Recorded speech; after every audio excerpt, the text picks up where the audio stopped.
Bonjour les amis, la France de Macron, on se surpasse tous les jours, on stupéfait le monde entier quotidiennement par le renouvellement de nos exploits.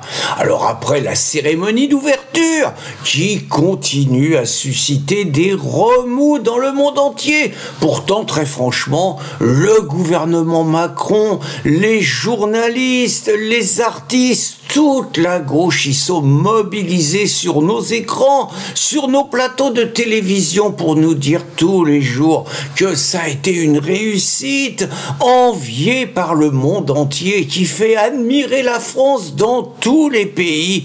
Ils tapent sur tous ceux qui s'y opposent, ils disent que c'est qu'une majorité de fachos, et malgré tout ça, la polémique, elle continue à enfler. On se fait foutre de notre gueule, il y a des clips, je vous en mets un, c'est affreux. On se moque de Thomas Joly, on se moque de la grosse Barbara Bush, on se moque même d'Emmanuel Macron, et horreur d'Anne Hidalgo. Donc, et puis il y a Trump qui s'y met, il y a Poutine qui s'y met, il y a Orban qui s'y met. Bon, en France, évidemment, il y a Éric Zemmour, il y a Marion, il y a Sarah Knafo, Marine et Jordan Bardella, ils sont corrects, eux, ils disent rien, ni pour ni contre, ils sont partis en vacances, mais sinon il y a Villiers, enfin bon, tous les méchants et critiques et tout, donc la bataille idéologique fait rage pour savoir si c'était une cérémonie wokiste de dégénérescence et de décadence, ou si c'était quelque chose qui imprimait le génie français, la liberté française, la créativité française. Et comme si ça ne suffisait pas, on vient d'ouvrir ce qui s'appelle une Pride House pendant les Jeux Olympiques, en plein cœur des JO 2024 vers les Invalides. Alors vous allez me dire, c'est quoi une Pride House?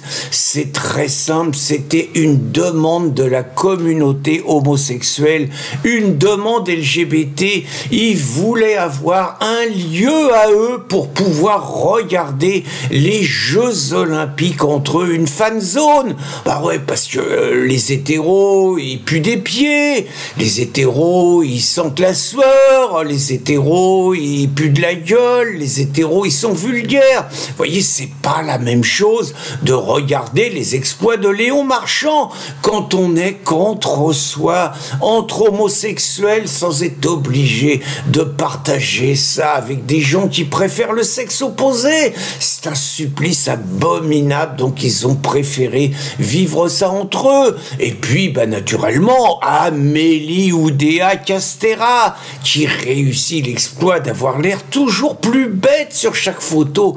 Elle était là pour amener quelque part la caution de la France, la caution du gouvernement à cette revendication que certains jugeront un tout petit peu communautaire. Mais moi, je sens bien que ça prépare d'autres revendications, parce que les Jeux Olympiques pour les homosexuels, c'est terrible d'être obligé de concourir avec des hétéros, de nager avec des hétéros, de se battre avec des hétéros, de lutter avec des hétéros, et on serait tellement mieux entre nous, vous voyez.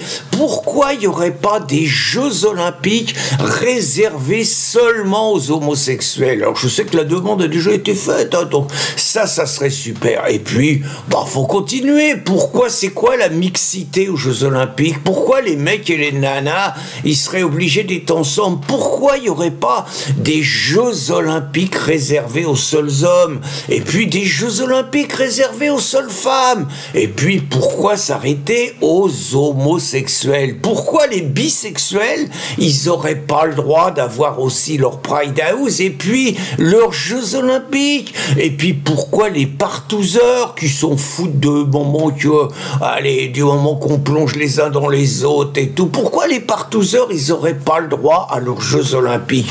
Et puis pourquoi il n'y aurait pas des Jeux Olympiques réservés aux seuls blancs? Oh là, je dis des conneries. Pourquoi il n'y aurait pas ça? Alors non, je vais me rattraper.